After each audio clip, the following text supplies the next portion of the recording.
The crowd is going to be asked to stand for a minute of silence to pay tribute to the city officials here in San Francisco who were slain in that tragic event at the City Hall today. Both teams are at the edge of the field. On the scoreboard, it says very simply, the 49ers extend their deepest sympathy and regrets to the families of Mayor George Moscone and Supervisor Harvey Milk. It says we all share in their sorrow over this tragic event. And now they're asking the crowd to observe a moment of silence. So the crowd now is standing.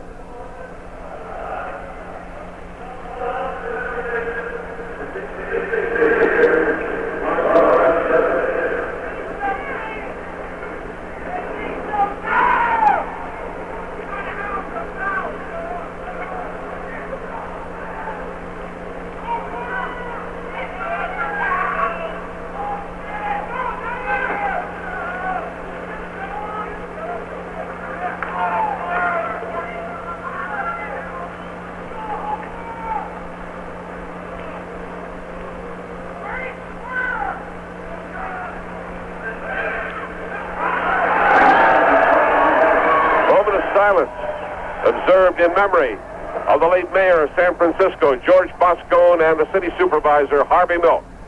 And now we're ready for football action at Candlestick Park in San Francisco.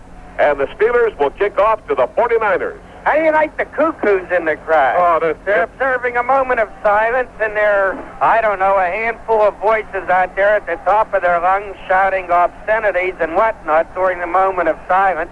But I guess there are proportionately more cuckoos in this town than elsewhere. Is that fair to say? I wouldn't want to say that, but Myron, if you didn't have them, you'd think the human race was suddenly becoming just too perfect. Well, it's just unbelievable. That's terrible. Oh, it's terrible. It's absolutely unbelievable, but here it is, particularly in San Francisco, you get that kind of reaction. Paul Holfer is going deep for the 49ers. So you sit here, you're a little bit embarrassed. Crowd of 40,000 or so silent, except for maybe a half dozen nuts who take the occasion to shout into the night air. And that's called freedom of speech. Roy Chiarella tees it up and will kick it off for the Pittsburgh Steelers. Right to left is the way the kick will carry. Teed up at the Pittsburgh 35-yard line, and here comes Chiarella. And he kicks it well, high and long. Hofer at the 2, out over the 5, to the 10, swings right to the 15, the 20, the 25. And he is toppled and brought down at the 25-yard line by Ray Oldham, the new addition to the Pittsburgh Steeler defensive club and also the special teams. And Hofer slipping by Jack the Hydroplane, Delaplane, and Sidney the Thundering Bull Thornton. He went by them to get out to the 25-yard line. Unusual to have your starting halfback as your deep man running back kickoffs. That seems like a lot of work in store for him tonight. The Steelers could be kicking off a lot. The quarterback is Scott Bull. Hofer and Farrell are the running backs. And they bring a man in short motion, and Bull drops back and fires down the middle, and it's intercepted, picked off at the 50-yard line. Ron Johnson skirting to the far side and brought down at the San Francisco 47-yard line. They had that man in motion, the wide man, and sent him downfield, and they were going for him, and there was Johnson to pick it off, and the Steelers get the first interception of the ball game on the first scrimmage play, and for the rookie, it is his third of the year. He was throwing for Freddie Zalman over in the middle, but overthrew him by a great deal right to Ron Johnson. Steelers get the ball at the 49er 47-yard line. Bradshaw hands it off to Harris, starts through the right, cuts back and goes to the 41-yard line. There's a bit of an answer to the situation as Ed Bradley, the former Steeler, is in on the defensive play at the 41-yard line and a gain of 6 yards for the Steelers. Reese, Webb, Gallagher, Hardman up front. Harris, Buns, Bradley, the linebackers. Robertson, Lewis on the corners. Jury and Christ are the safeties. Steelers at the 41-yard line. It is second down and 4 yards to go. Stallworth to the left. Swan the flanker to the right side. The quarterback is Bradshaw, and again it's to Harris. Angles left, comes over the 40, breaks the tackle to 35, the 30 to the outside, the 25, and out of bounds on the near side of the field as the play is made by Bob Jury. John Stallworth threw a key block for Franco Harris as he brought the ball down from the 41-yard line to the San Francisco 25. Oh, nice running by the Franco on 2 straight plays as he peeled to his left. He slipped around Chuck Christie, ex-Penn State basketball player, showed Chuck Christie his speed, and carried it down to the 25 for a first down. Swan to the right and Stallworth to the left. Bradshaw calling the signals. Blyer and Harris are in the backfield. Bradshaw sets his club, gives the ball to Rocky. Big hole through the middle of the 20 to 15 and straight down to the 12-yard line. Rocky Blyer had the big hole up the middle, and again Jury figured on the defensive play as it picks up a first down, and Rocky goes to the 12. Ooh, hard chance, no, put them back to fundamentals. Ed Gallagher, the defensive tackle, is playing right over Mike Webster's nose. Mike is blowing him out of there, and Rocky sweeping up the middle. You could have drove a truck through it. Now they've moved Jimmy Webb right over his nose now. They'll try something else. Bradshaw has them lined up on first down 10 at the San Francisco 12, and the give is to Harris, and he's in trouble this time.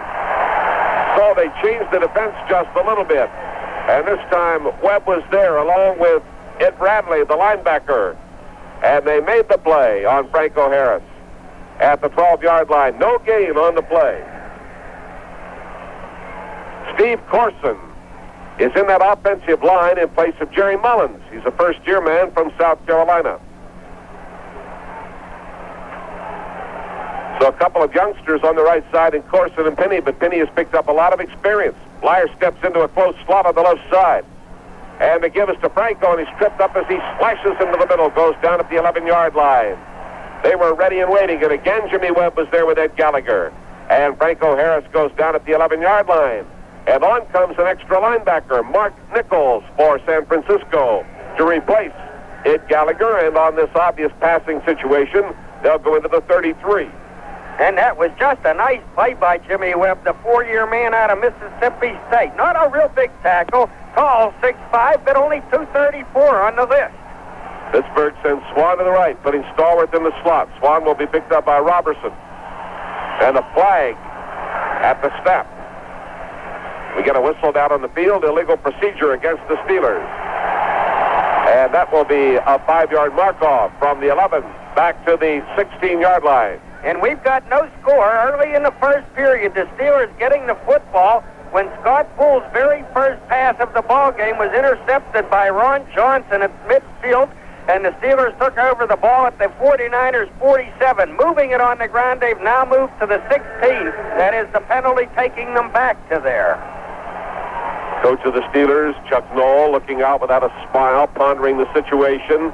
Slot man to the right side is Stallworth. Bradshaw backing up here. They come. He steps forward. They got him in the arm. They got him at the 25-yard line.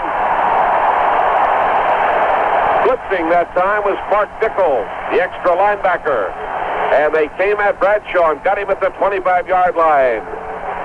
And Jarrella will come on. Archie Reese, a huge rookie, 260-some pounds, grabbed Bradshaw by the throwing arm. He might have gotten away otherwise, but he couldn't get that arm up and finally went down. From the 32-yard line, Jarrella will give it a 42-yard attempt straight down the middle. Craig Colquitt is the holder. Ball is down. Jarrella kicks it long enough. High enough, it is good. Jarrella, a 42-yard field goal, and the Steelers take a 3-0 lead. We'll be right back. So Roy Jarrella, who only the other day was saying, yes, he's having a bad season, and who was saying that something he wouldn't identify, it seems to be distracting him. I wonder if he's negotiating a new contract. But Roy Jarrella has come through here in the opening minutes with a good-sized field goal of 42 yards, and the Steelers lead the 49ers 3-0. And Ron Johnson's interception set it up. Oprah's deep. Williams and Boykin are wide. Down deep for San Francisco. Here comes Jarrella, right to left. Very high, a little shorter than the last time. Hofer at the 5, to the 10, to the right, at the 15, the 20, driving to the 24-yard line. And Hofer again brought down by Ray Oldham, a young man who came from the Baltimore organization. He had been released over there. He had been down and had a tryout down south. Said to us the other day that he could not understand what was happening at Baltimore. It had been a team where everybody was for the club, and now it seemed to be more individuals. But he's happy to be a part of this organization in Pittsburgh. He's a fiery guy. He makes the tackle. He runs off the field shaking his fist in the air. He's getting a big kick out of that play. Got that great enthusiasm and Tennessee accent of your old friend Johnny Majors. Oh. Sounds a lot like him, but he talks. All right, here they come. Bull on the draw. Hands it off. They got a man moving with the football over the left side. The carrier, Paul Hofer. Lauren Taves in there, and Joe Green teaming up to make the stop at the 28.5-yard line, a gain of 3.5 yards. L.C. Greenwood, Joe Green, Steve Burness, and John Banaszak in the front four. Jack Ham, Jack Lambert, and Lauren Taves are the linebackers. Taves back in there tonight. Johnson and Blunt on the corners. Wagner and Shell are the safeties. San Francisco, second down, 6.5, moving left to right, trailing 3-0. Wideouts both ways. Scott Bull, the quarterback, third-year man from Arkansas, handing it off, and here they come again, a dive over the right side. Bob Farrell is the ball carrier. Across the 30 to the 31-yard line. And Farrell, the 3-year veteran from UCLA, racked up by Joe Green and Jack Lambert. And a nice play by Jack Splat. He had a play off a block to get to the ball carrier. Incidentally, with John Banaszak in there at right defensive end, can you conclude that he is now the first-string right defensive end? Dwight White was held out of last week's game so he could get over some bumps and bruises, had a tender knee, but he is well-rested now, but Banaszak is in there as the starter. Steve Knutson comes into the guard place to bring the play. They'll run out of the I formation. Quick pitch to the tailback and ripping over the right side. Here comes Hofer up over the 35 and out to the 38-yard line. Paul Hofer stopped by Jack Lambert and Mike Wagner. And the first down for San Francisco.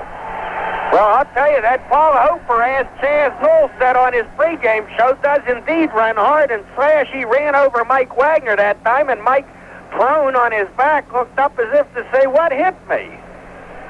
They've just brought Mike Schumann, a rookie from Florida State, in. Ken McAfee is the tight end, and they send Ken Harrison wide to the left. So they're running with two ends. No, they put an extra back in the backfield. They've got two ends tight, and they bring that man in motion out of the backfield and hand it off for a straight-ahead drive, and that's Hofer up to the 40-yard line. They put Schumann in the tailback post in a full house tee and brought him in quick motion.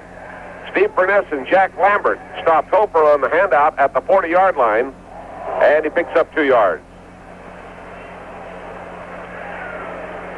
Second down and 8.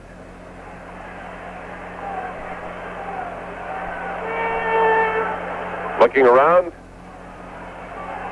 crowd building here at Candlestick, so a good turnout, fine weather. Freddie Solomon in short motion from wide right. Back goes Scott Bull, firing on the near side and going for Bob Farrell down near the Steeler 40-yard line. Overthrew him. Jack Ham over to cover with Ron Johnson. And the pass was impossible to catch as it came over the sideline. And Bull just laid it up on a sideline move by Freddie Solomon, who's the fourth-year wide receiver from Tampa. And if you're wondering who Bob Farrell is, the guy who just was the intended receiver and is a starting running back, he once played for the California Sun. He was a second stringer at UCLA. In a moment, I'll tell you why, but let's get back to the action. Burness out. Dennis Winston is fourth linebacker for the Steelers. San Francisco out of the I. And a give to the top of the I. Here comes Hofer with a flag down off the left side. Nailed at the 40 and brought down. Lauren Taves reacted to the play to make the initial hit, aided by Jack Lambert on the stop at the 40-yard line. Leaned forward across the 40 to almost the 41-yard line. And we get the preliminary signal. Illegal motion against San Francisco will be declined by the Steelers. They're looking at 4th down and 7. And that will be punt formation as Mike Connell, a native of Sharon, Pennsylvania, a rookie from Cincinnati. He was a national finalist in the punt, pass, and kick competition. Stands at the 26-yard line of the 49ers. T-Bell and Jim Smith downfield for the Steelers. The punt will carry left to right.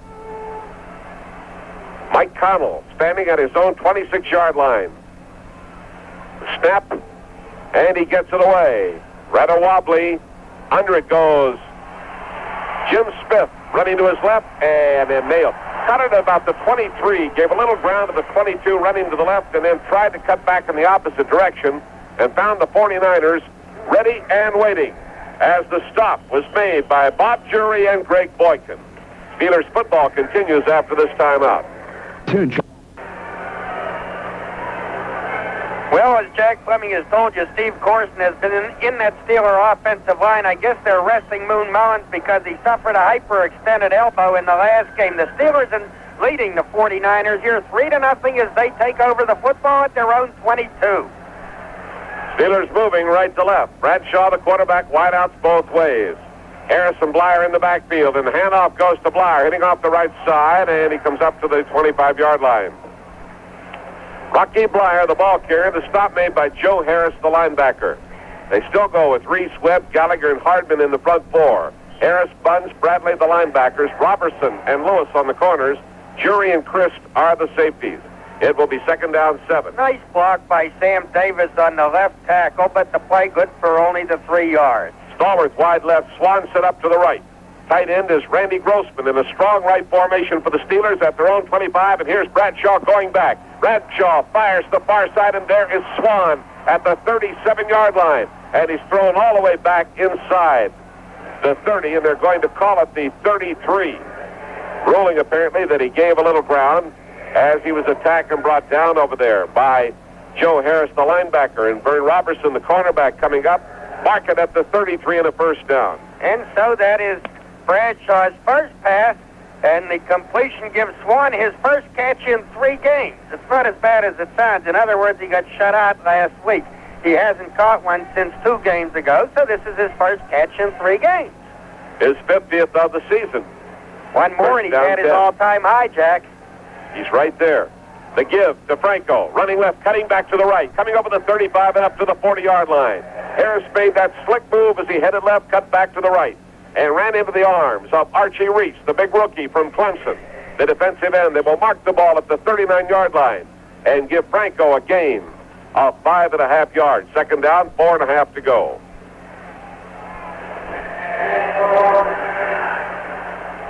Steelers come out of the huddle. They lead 3-0. First quarter of the ball game. Clock turning 6:45 to play in this period at Candlestick Park in San Francisco. Terry Bradshaw to Blyer. Blyer finds the opening just off the left side, swings right over the 45, and comes up to the 47.5-yard line. Bob Jury down at the bottom of the play with Joe Harris for the 49ers. And the officials spotted back to the 47. That will be the 4th first down for the Pittsburgh Steelers. And the ball carrier was Blyer. And do you suppose Noel is giving us the answer to that question we discussed before the game? He's saying, I'm going to run the ball and get the running game going. But he said to himself, those 2 boobs up there are wondering whether we're going to run it or throw it. Yeah. First down 10, the give to Blyer, and he is hit, actually diving over a big pileup as the Steelers had managed to get Jimmy Webb down on the turf, and Blyer found himself at a roadblock and just simply dived over them to the 49-yard line. He'll pick up 2 yards on the play.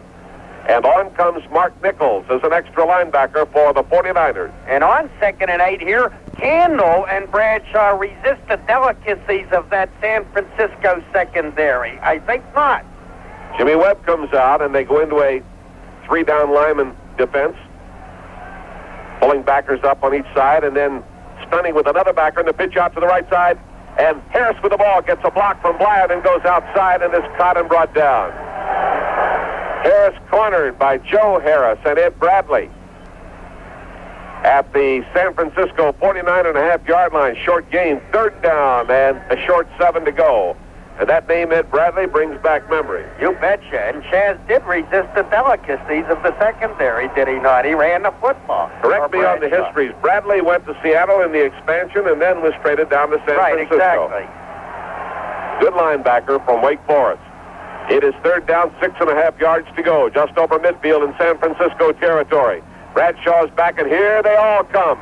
Bradshaw fires it down the field and is picked off at the 35, the 40, up over the 45, the 50, and out of bounds at the far side. Chuck Christ. He was going for Randy Grossman, the tight end.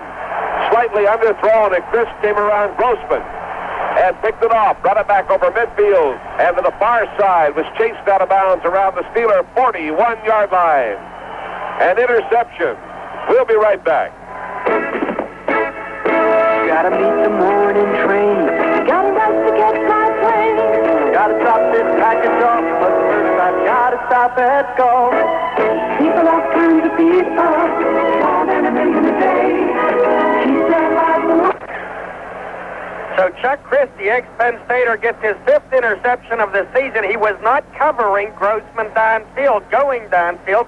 He was simply back there playing center field and playing the interception as another man covered Grossman. He picks it off. It is Bradshaw's 8th interception in 3 ball games. So, let's hope that it does not get to Terry and undermine his confidence here. Gary Dunn replacing Steve Furness in the defensive line. San Francisco running out of the eye with Paul Hoper at the top of the eye, and a pitch goes to Hoper. Here he comes with blockers over the right side of the 40 and down to the 35-yard line. Down at the bottom of the play, Wagner, along with Gary Dunn, picks up about 6 yards on the carry.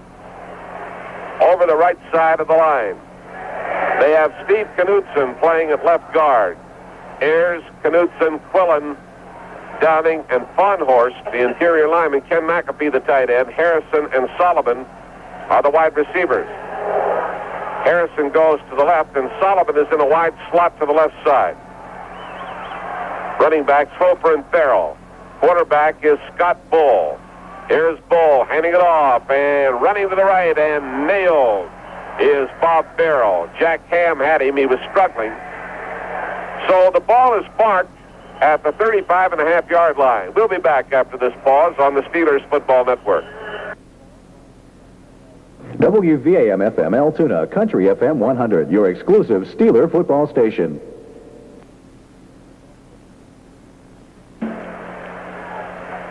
Ken McAfee, the Notre Damer, the 49ers' big draft choice. The tight end is down on the field. He had gotten up, Lou Craig tells me. He was limping and then collapsed. And he, of course, was some kind of ball player at Notre Dame. He was the 7th player selected in a draft. He's a dental student. They tell me he's a pianist. He's an artist. He's a very accomplished photographer. He says art keeps the fingers loose and agile, helps you catch passes. He's caught 22 this year and done pretty well for a rookie. Now they've got him up. They've got Ken McAfee up, and they're helping him off the field. He's limping badly. The Steelers leading 3-0. The 49ers threatening, still in the first period. Replay shows he was down, and in the other action, 2 or 3 players came over, and Gary Dunn fell on his leg when he was down. All right, Paul Seal replaces McAfee. Strong left formation. Out of the eye. Play action fake. Bull is back there, almost caught, that he has time. Throws down to the 27. The pass pulled in by Seal. Out of bounds at the 23-yard line. Firing through there, you thought they were going to get Bull, but they didn't. And he hit Paul Seal, and Donnie Shell made the stop at the Steeler 23-yard line. Well, the Steelers had Jack Ham blitzing from the left side, but he was picked up by a blocker, and then Seal came across to that left side and took the pass without anybody on him. Shell coming over to chase him out.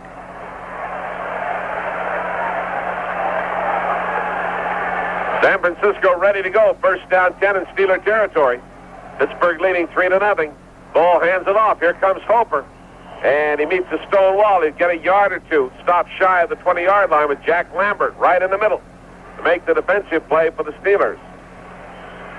Mark the ball at the 21-yard line.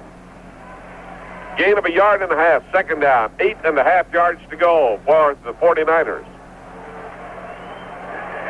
Freddie Solomon comes off. Harrison is wide to the left. Mike Schumann is wide to the right. Scott Bull hands it off, and ripping off the left side, Bob Farrell drives inside the 20, goes down inside the 16-yard line, with Jack Lambert making the tackle. As the 49ers offensive line rips into that Steeler defense and opens up the holes for a couple of running backs unheard of who look extremely good tonight, Hoper and Farrell. It will be 3rd down and 3. Well, Farrell banged off Joe Green, who came up to meet him. He just banged off Joe, and picked up a little yardage. They moved left to right. We're very late in the first quarter.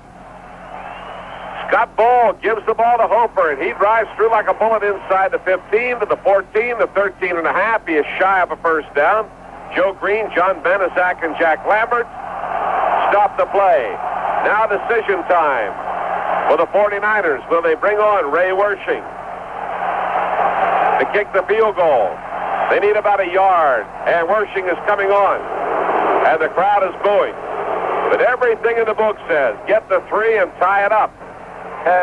Jack, would you say the crowd is Wershing? He'd go for it? Yeah, they would like very much for him to do that. Scott Ball, the holder at the 21-yard line. Wershing, a 31-yard attempt at the goalpost to our right. The ball is down. Wershing kicks it. And it is no good. He hooked it off to the left side. And Pittsburgh will take over the football. Well, there was a high snap on that play, and that may have thrown Wershing off his mark. That can do it. So the Steelers get a break there, and they get the ball at their 20-yard line. They lead the 49ers 3-0. We've got a minute and 21 seconds remaining in the first period. If you're wondering about those two backs running that football rather nicely for San Francisco tonight, I told you that Bob Farrell was a second stringer at UCLA, but that's because he played behind a couple of pretty good ones, namely James McAllister. Remember him? Flopped, though, later with the Philly Eagles, did McAllister. Also played behind Kermit Johnson. He went into pro football in the World Football League with the Southern California Sun, and then was signed as a free agent by these 49ers. The other gent, Paul Hofer, he is an 11th round draft pick who came up from Mississippi, and this is his third year. Now, the reason, of course, that you've got Farrell and Hofer in there is because you've got O.J. Simpson out with a shoulder separation, and Wilbur Jackson was hurt earlier in the season, and I believe is out for the year. So those were their two well-known running backs, Simpson and Wilbur Jackson. Of course, Delvin Williams went to Miami in a trade and has proved to be sensational for the Miami Dolphins. But it's Hofer and Farrell, and looking kind of good tonight. Hofer with 104 yards last week against the Los Angeles Rams. The Steelers now with the ball, they're going for the win tonight that'll put them in the playoffs at least as a wild card team. Johnny Stallworth is in the slot to the right side. Bradshaw is looking for Swan, and he finds him on the far side of the field at the 34-yard line, right at the side of the field. Immediately over there is Eddie Lewis, but too late, and Lynn Swan has picked up a first down on the reception from Terry Bradshaw. For Swan, his 51st catch of the year. That's a career high for Lynn Swan, the most he's ever caught in one season. He, however, has fallen pretty well behind Seattle. Steve Largent is in the race for the wide receiver pass-catching championship. It's 57-41 with Largent in the lead right now. Bradshaw brings them up to the line of scrimmage at the 34-yard line.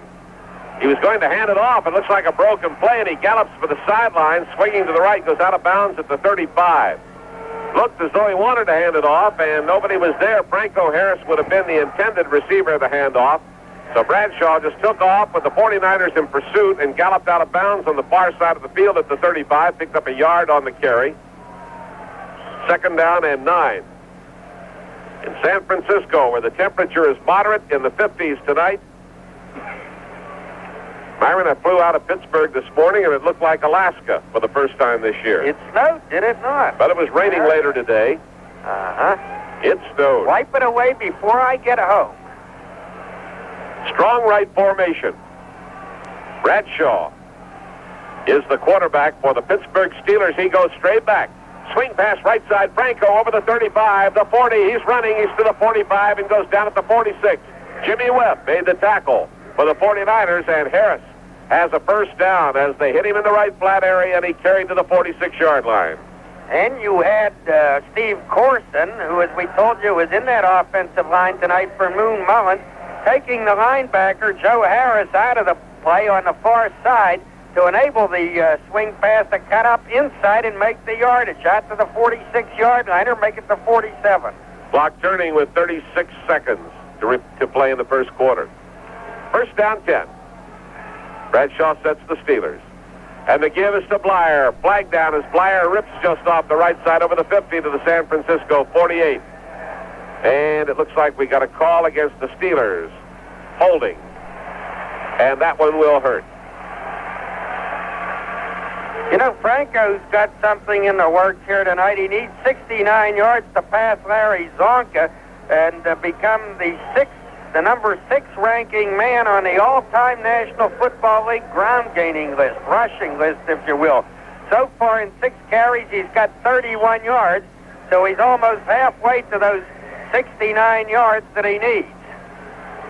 10-yard mark off back to the 36, first down and 20 yards to go for the Steelers. Blyer's in the close slot on the left side. Wideouts both ways with Franco the single setback, and on a draw to give to Franco, swings left. He's cornered, stiff arms the tackler, comes to 40 and is knocked out of bounds. It was Ed Bradley trying to get Franco Harris, and he stiff-armed him, and then finally the secondary and the linebackers reacted and overcame Dan Bunz along with Eddie Lewis, the cornerback, and chased him out at the 40. A gain of 4 yards. The 49ers very frequently tonight are in what you might call a nose guard defense with the tackle right over Mike Webster's nose there, center Mike Webster, and big gaps to either side of him. So if Webster blows him out, you have a good chance of shooting through there, which the Steelers have done from time to time. Stallworth left, Swan right. Blyer and Harris in the backfield. Here's a quick screen throw out to the right side. To Swan, takes it. He's over the 40 to 43. Breaks loose, goes to 45, and then is thrown back solidly. Swan on a flanker screen to the right side. Got to the 45-yard line, and then he was belted solidly by the linebacker, Dan Bunz. And back he came. Mark it at the 45. That's the end of the first quarter with a score. Pittsburgh 3, San Francisco 0. So as we begin the second quarter, the Steelers are 3rd and 11 at their own 45-yard line and leading the 49ers 3-0. The Steelers threw with some frequency in the first quarter. They actually threw 5 times, Bradshaw did, and completed 4 and threw 1 interception, but most of those passes were little bitty passes. And again, we were talking before about the weakness in the San Francisco secondary, but I would suppose you could say that for the most part in that first quarter, the Steelers nonetheless decided to get their ground game going and tune it up for Houston to get it back in stride. Franco in with 35 yards unofficially, and Rocky with 26. Rocky carrying the ball 4 times for those 26 yards, a nice average of better than 4 yards a carry, and Franco averaging a neat 5 yards a carry. Flemming and Cope at Candlestick Park in San Francisco. Wide set in the backfield. Maximum protection for Bradshaw. He has time, and he fires, and over on the far side, curling to the outside. Stallworth takes it at the 39-yard line for a first down. Johnny Stallworth curling to the outside, getting away from Eddie Lewis, the cornerback, and he picks it off. That is the 8th first down of the night for the Steelers. They have completed 5 out of 6 passes, 1 interception, and Stallworth gets his first catch of the night. Johnny Stallworth has now caught 33 passes, came in with 5 touchdown catches, and is now in with better than 630 yards on the season. First down 10. Bradshaw back to throw again, right down the middle. There's Randy at the 30, and he fights his way to the 26. Randy Grossman caught it straight down the middle, and he was brought down by Dan Bunz, the middle linebacker, right at the bottom of the play at the 26-yard line. Another first down. Oh, Randy was wide open. He just ran down there, stopped, said, "Here I am, throw it to me, Terry," and Terry did indeed, and so the Steelers are at the 26-yard line. Grossman getting his 29th catch of the season. Stallworth to the left, to the far side. Blyer in the close slot on the near side. Swan wide right. Franco, the single setback, to give to Franco, and he plows a little bit off the left side. Goes to the 18, maybe the 17 down under the pileup. San Francisco will give him either 3 or 4 yards on the play. And as they pick themselves up, the linebacker is down at the bottom, Ed Bradley. Mark it at the 22.5-yard line. A gain of 3 yards, second down and 7. There really wasn't much there, but Franco just put his nose in and ground the weight till he got 3 yards out of it. Mike Webster goes over the ball. Steve Corson and Ray Finney to his right. Sam Davis and John Kolb to his left. Here's Bradshaw going for the end zone. Overthrown. Swan made a move to the outside at the 5-yard line, and Bradshaw threw for the end zone. There would appear to be a cross up there. Pass incomplete. So back it comes to the 22.5-yard line. Third down and a short 7. Terry now 6 for 8 with 1 interception. They bring Ed Gallagher off. And they come on with the extra linebacker, Mark Nichols. 3-0 in favor of the Steelers, and Pittsburgh is back in San Francisco territory at the 22.5-yard line. Bradshaw sets the Steelers in a strong right formation. Bradshaw's back and would like to pass again, and he goes for the end zone, and there it is, caught by Lynn Swan for the touchdown. Wide open in the end zone.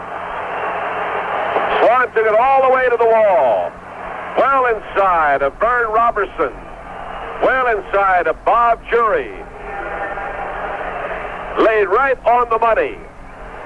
Officially, a 22-yard touchdown strike. Yes, indeed. Vern Robertson was picking Swan up, but he did a number on him. And then Chuck Chris came over to help, but much too late. Swan just taking the pass wide open in the end zone. 53rd catch of the season, his 10th touchdown catch. Girella goes for the point after. Colquitt holding. Girella kicks it. It is good. The Steelers lead 10-0. We'll be right back. So the Steelers drive 80 yards after Ray Wershing had missed on a field goal attempt for San Francisco. Terry Bradshaw filling the air with passes at one point in the drive, throwing the ball 3 straight times and connecting on all 3. Then fulfilling the drive by nicely lofting the ball 22 yards to Lynn Swan, who caught it on the run, almost ran into a wall or perhaps did down well behind the end zone, but I guess he's okay. And the Steelers are now out in front of the 49ers, 10-0 as Roy Girella tees up the ball to kick off early in the second quarter, 10-0. Girella kicking it off, left to right. And it is coming down the far side and out of bounds at the 11-yard line. Chased down by Greg Boykin. Penalty marker goes down. The Steelers will be penalized 5 yards. And the kickoff will come from the 30-yard line. One thing I guess they don't want to do tonight is kick that ball to Davey Williams, who last week, for example, ran one back 89 yards against the Rams. So far, they've kicked off twice of the Steelers, and both times to Paul Hofer. And I believe they do want to keep the ball away from Williams, who is on the left-hand side among the 3 deep men down there for the kickoff. But Roy Girella will now be penalized and will be kicking off from the 30-yard line. So, of course, Williams, Hofer, and who is the other deep man?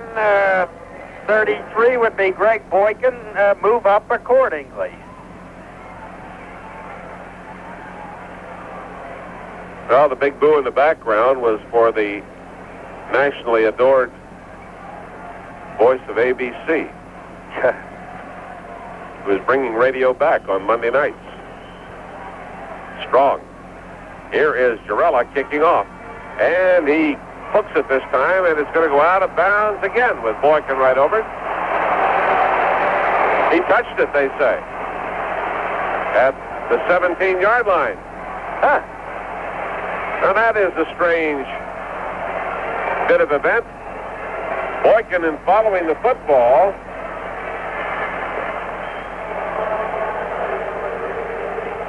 bounced up and touched him on the face mask and then went out of bounds. Yeah, you might say out of nose as we see the replay. The dumb club should have got out of there. He kept pursuing that football, following it like it was a dear friend as it was going out of bounds. But you've got to pursue it because you don't know what's coming down on top of you, and a Steeler could get on it and have it, see? Right, good point. So he got a bad bounce. Okay, they run out of the eye now from their own 17-yard line, and Scott Bull rolling left. Here he comes. He's in trouble. He breaks loose up over the 15, the 20, and hit from behind and brought down at the 23-yard line. L.C. Greenwood got to him. Cut him from behind. Make it the 24-yard line. Scott Bull was in trouble and could have been thrown for a sizable loss, but he was equal to the task and brought the ball upfield 7.5 yards. Second down, 2.5 yards to go. Ken Harrison to the left and Mike Schumann to the right.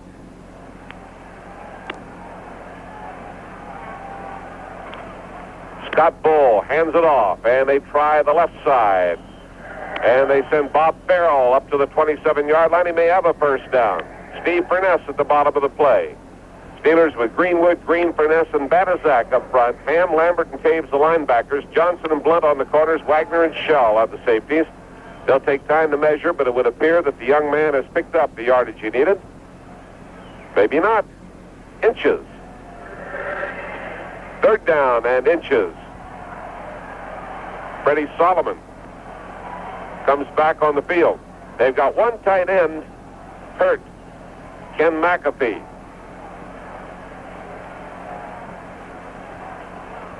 So they've got to adjust if they want to go with two tights. Bull gives them the play. They're going to send their wideouts into regular position, both ways.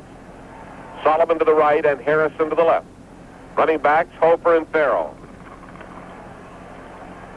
And Bull keeping and plowing ahead and getting, undoubtedly, the inches he needed up to the 33-yard line. Banaszak and Green at the bottom of the play. San Francisco gets its third first down. Chuck Noll tonight is alternating Gary Dunn and Steve Furness at right tackle. And I suppose if you were a San Francisco offensive lineman, it might be a little discouraging to look up and see a fresh horse in there opposite you. And it may be some advantage to the Steelers. I don't know. McAfee's handling a phone down on the sidelines, has an ice bag on his left knee. Put a man in the slot left, and here is Bull throwing to the far side, and it is caught out of bounds, incomplete. He went to Solomon. Solomon was belted by Ron Johnson, and the play is ruled out of bounds. They've completed 1 of 4 passes with 1 intercepted by Ron Johnson. It is second down 10. They bring Knutson back in. Solomon coming out. Ernie Hughes comes out, the rookie from Notre Dame. Lauren Taves goes out, and Tony Dungy becomes a 5th defensive back for the Steelers. San Francisco on 2nd and 10. At its own 28-yard line, out of the I formation. Bull handing off, and straight up the middle. Over the 30 to the 32-yard line, Paul Hofer, the ball carrier. Jack Lambert and Donnie Shell make the stop.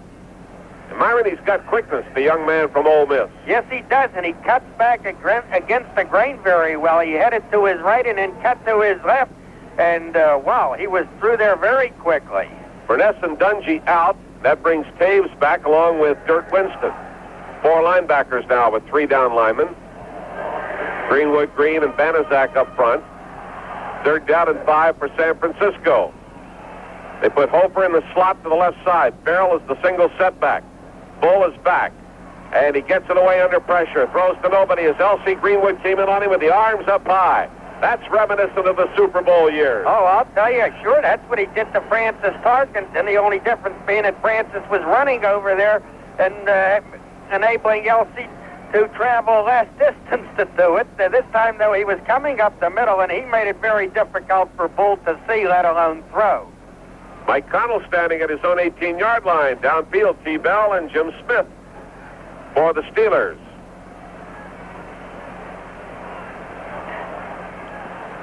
Punt will carry right to left. Steelers jockeying on defense. Snap is a little high, but he gets away a high, booming punt. T-Bell under it at the 25-yard line.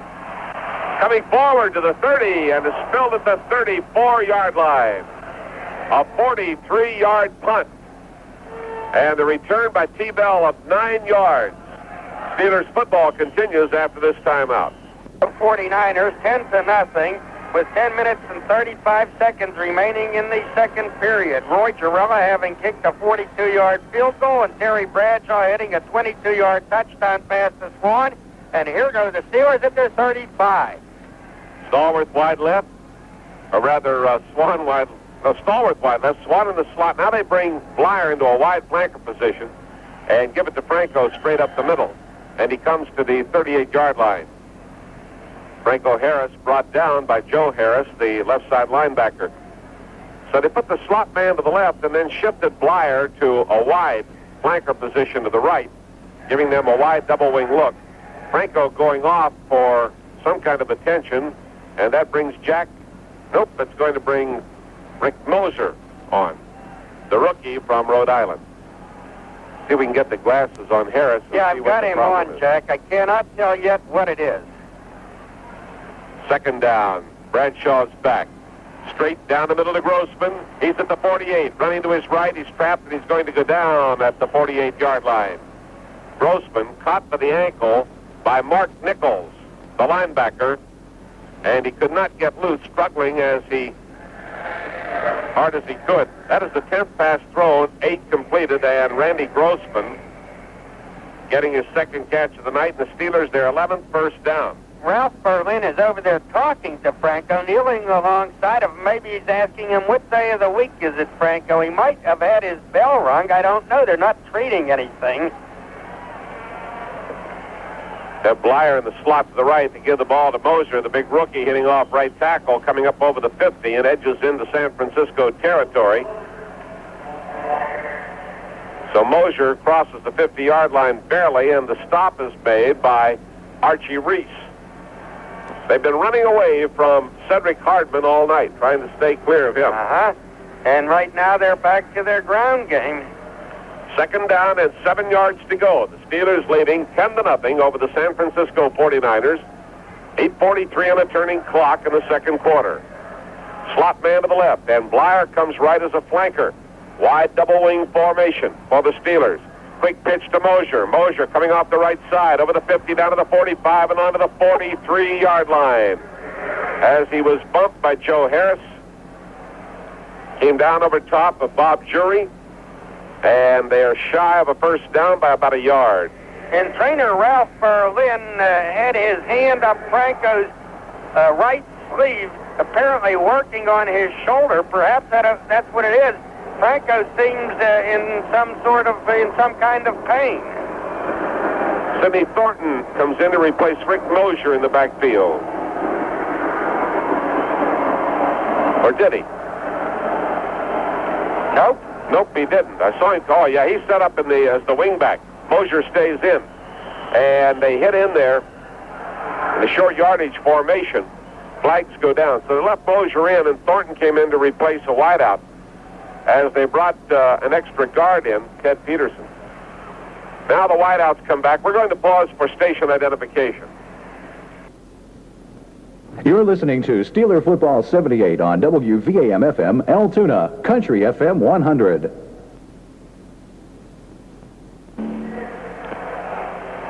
San Francisco was offside, and the Steelers get the first down on the penalty. Ball moves to the 38-yard line, first down 10. Swan and Stallworth are back. Grossman, the tight end, in a strong left formation. Running backs are Moser and Blyer. Bradshaw drops back. They're coming after him, and he fires downfield. Almost picked off, going for Swan at the 26-yard line. And coming across, Chuck Crisp made a dive for his second interception of the night, unsuccessfully. They had a good rush on Bradshaw that time, and somebody was using a lot of hands protecting him. Well, Robertson was covering him, but Chris is the free safety, and he just roams around back there looking for an opportunity to pick off a pass. He did pick off one of Bradshaw's tonight. Bradshaw is now 8 for 11 with one interception. Second down 10 at the San Francisco 38, with Pittsburgh leading 10-0. Bradshaw sets the club. Hands it off to Blyer. Blyer angling off the right side, crosses the 35, goes to the 34-yard line. Down underneath the play. Linebacker Dan Buns getting up down to Archie Reese, the rookie defensive lineman. The ball is just inside the 35. It's going to be third down now and 7 yards to go for the Steelers. And by the way, Jack, this AstroTurf here at Candlestick is set by Georgie Porgy Allen to be the hardest surface in the league. O.J. Simpson calls it Candlestone Park. So when those guys go down, I guess they're saying, ouch. Mike Webster goes over the football for the Steelers. Strong left formation. Grossman, the tight end. Wide both ways. Stunning to the linebackers. They're coming after him in a blitz.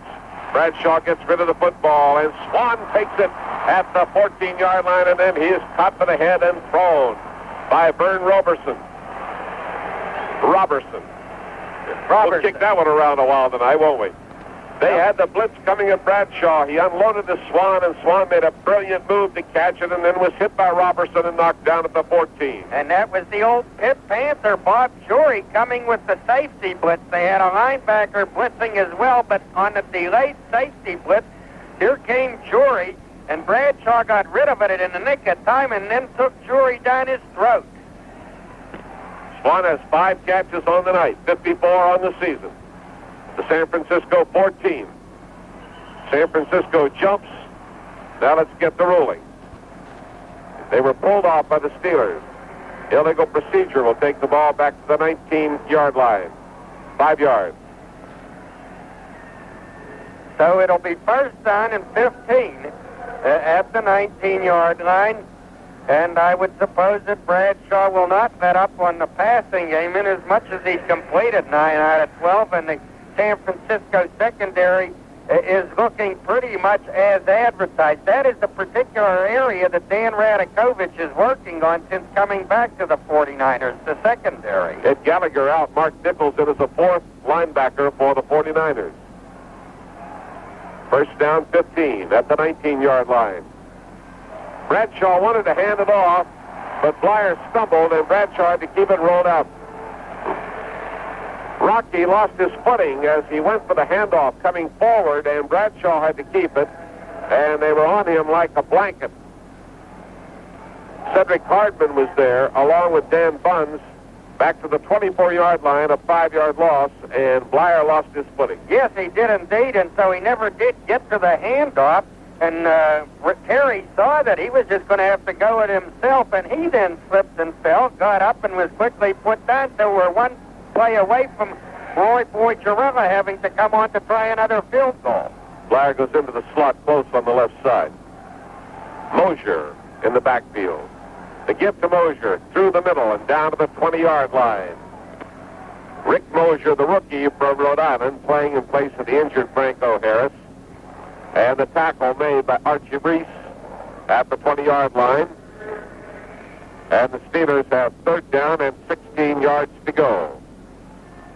Third down. I correct myself then. I had thought that was third down coming up when I said that Girella would be coming on. Gallagher coming back in. Wonder Mons, a former Steeler. And there's an extra defensive back. Bradshaw at the 20-yard line, calling the signals for the Steelers. Now there's too much time. Bradshaw taking too much time in sizing up that San Francisco defense and apparently going to an audible.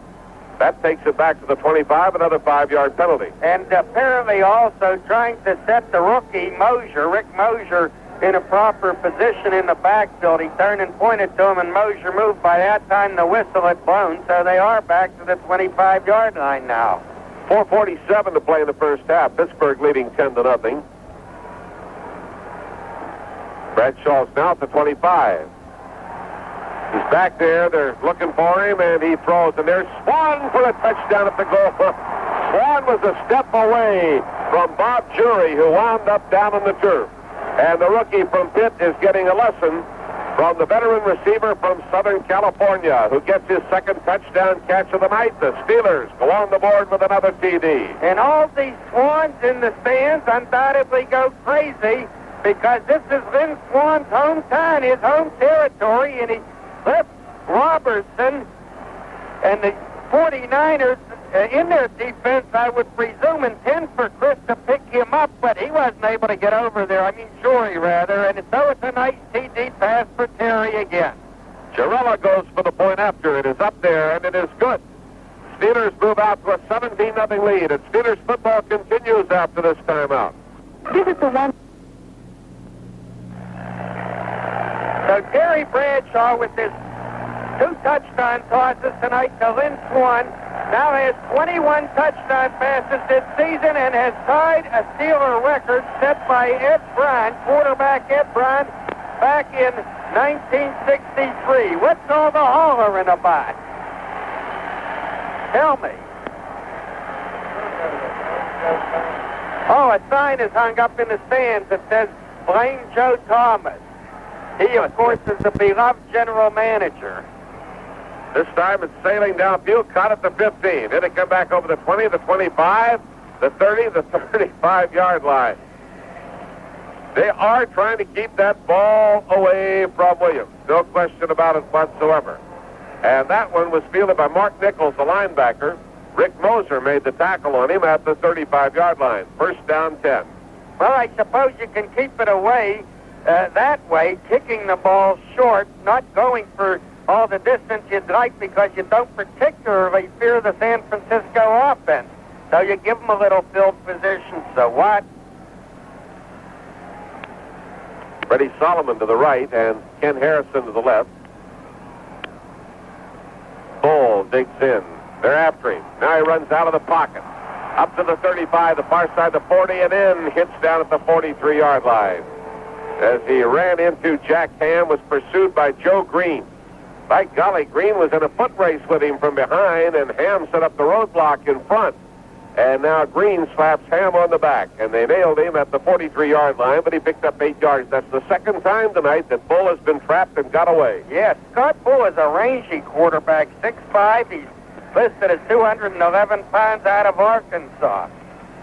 A third-year man. Harrison to the right, Schumann to the left as they alternate their wide receivers. They run out of the I formation, putting Paul Hofer at the top of the I. They pitch the ball to Hofer, running to the left, and he swings and is caught by Shell and thrown out of bounds at the 42.5-yard line. Donnie Shell caught him on the near side of the field and tossed him over the sideline.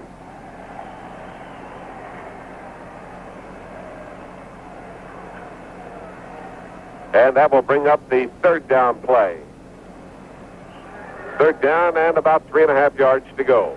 And Warren Taves, who has played the 49ers outside game well tonight on that play, did not have the speed to match Hofer's burst. Hofer simply outran him to the sideline and had to be chased down by Donnie Shell. San Francisco at its own 42.5. Got 2 men in the slot to the right side. Flag on the play. Here is Bull running to the right, and he is caught and thrown at the 42-yard line by Jack Lambert. Ran right into the arms of Lambert. Lauren Taves there to help out, but I believe the Steelers may have been offside. We'll get the signal. Offside against Pittsburgh, and that will give San Francisco a first down. 49ers, 4th first down of the night. Steelers have 14 in the ball game. Takes the ball up to the 48-yard line. First down and 10.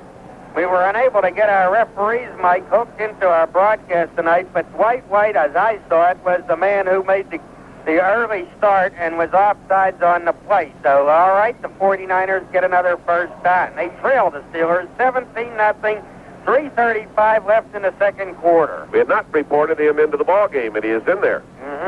8-year veteran from East Texas State. Jerry Dunn plays the right tackle position. The handoff, and Hofer makes it to the 50 and is stopped dead by Jack Lambert.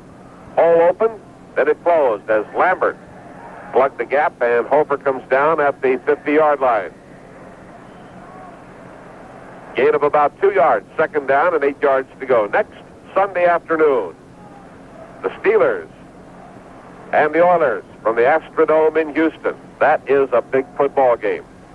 They're all big. This one's a big one tonight when you're driving for the playoffs. Wideouts both ways. Hofer and Farrell in the backfield. Here's Bull rolling right. Check. Stop. Now running. Stepping forward. Now he's hit. Knocked down by Dwight White. He turned and came back. And there was White to nail him.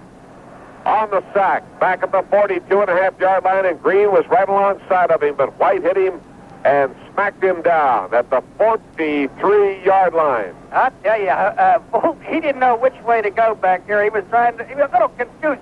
So he turns to his left. He says, I think I'll go left. And he takes one step to his left. And Dwight the Mad Dog White is there on the run. And bam! Bam went the bull. That's like hesitating at a train crossing, you know. A Mad Dog met a bull, and the bull had no chance. Dave's out, and Dungy in as an extra defensive back. Tony's plugged up right in the middle of the defensive line. Now he drops off. And Bull goes back to throw. Drills it. Is it caught? It is at the 43-yard line by Ken Harrison. And they rule that he's down. Ham was the coverage man on the play. And they rule that the pass is complete on a diving catch. First down, San Francisco at the Pittsburgh 42. Yes, it was a good catch. It was thrown pretty well, too, because it was thrown low, and when you're throwing down the middle, those are tough to defend against.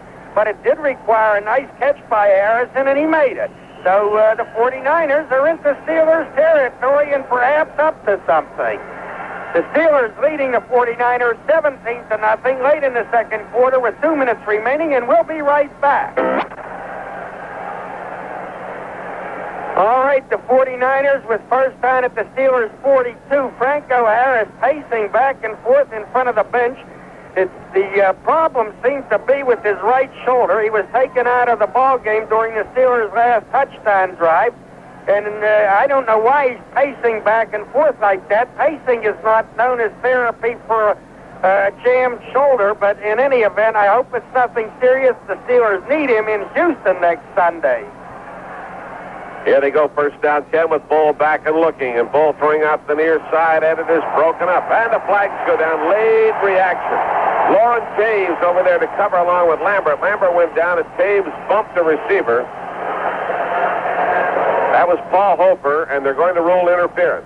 Yes, I would suppose it would be on Taves. Lambert was coming up to defend in front of Hofer. Taves was covering him from behind. The pass thrown over to the left sideline. I don't know. Taves bumped him. Yeah, Taves. It would have to have been. Lambert Taves. was reaching for the ball out in front. Taves reaching the other way, bumped him, so that is interference. They send Ken Harrison to the right, and you'll note Freddie Solomon's in the slot out there. The running backs are lined up in the eye. Play action fake. Bull rolls right, stops, fires downfield. Incomplete.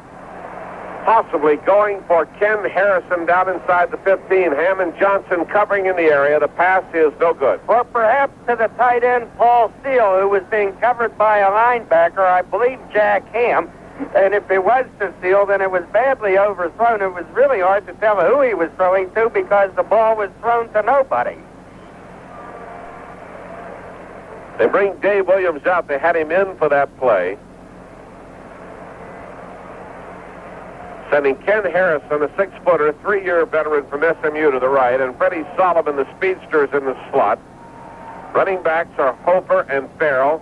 Bull is back, the rush is on, and he throws under pressure. Incomplete at the 18. Donnie Shell was a step behind Freddie Solomon on a crossover, and Solomon went up for it and could not hold it. Yeah, I'll tell you, that was the big 6 there, and Solomon did lead Shell by a step after taking a shot, and the ball was thrown a little high. He had a leap for it, but it was indeed catchable on his right shoulder. And so the crowd didn't like it. They're booing Scott Bull lightly so far, lightly at this point. And it's third down and 10 for the 49ers at the Steelers' 31-yard line. 5 years ago, we were here when John Brody played his last game against the Steelers. Yeah, that's right. Right. Yeah. Uh-huh. Brody had heard the reaction of the crowd many times. Did he ever? You know, Elliot Walker, the Pitt Panther who ran with Tony Dorsett on the national championship team, was drafted by the 49ers and is listed as a second-string halfback on the depth chart, but he has not yet carried the ball a single time all season. I don't know. he, of course, moved up the second string because of the injuries to Del Williams and, to Wilbur Jackson and O.J. Simpson. But he has yet to like it as a professional in a regular season game. Standing down there rather casually in the bench area talking with Archie Reese, another rookie. Well, the Steelers have a 17-0 lead. And San Francisco has a 3rd and 10 at the Pittsburgh 31. And the clock reads a minute 44. Time is not a factor. So if you shut them off on this play, chances are you're going to have to look at a 4th down play, because I don't think a field goal from that distance is going to help them that much. An attempt. No, it would be unlikely. I guess you're right about that, Jack.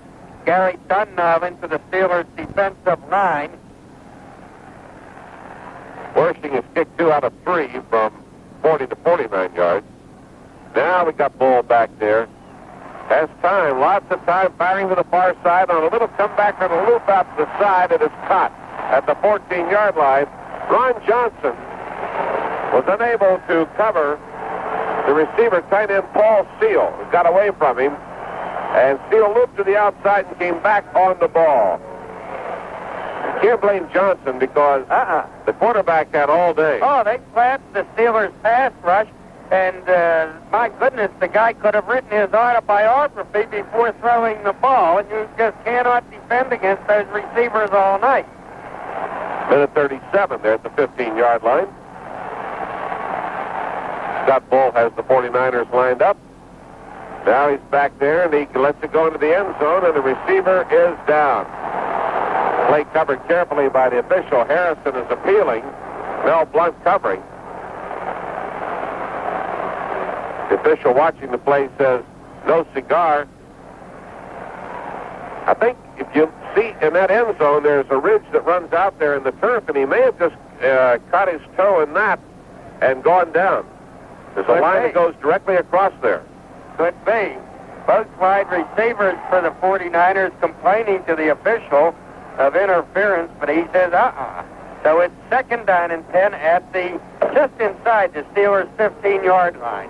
Here they come out of the huddle. Harrison and Schumann set out to the right. Schumann's in the slot. Now they bring Paul Hofer into a wingback position to the left.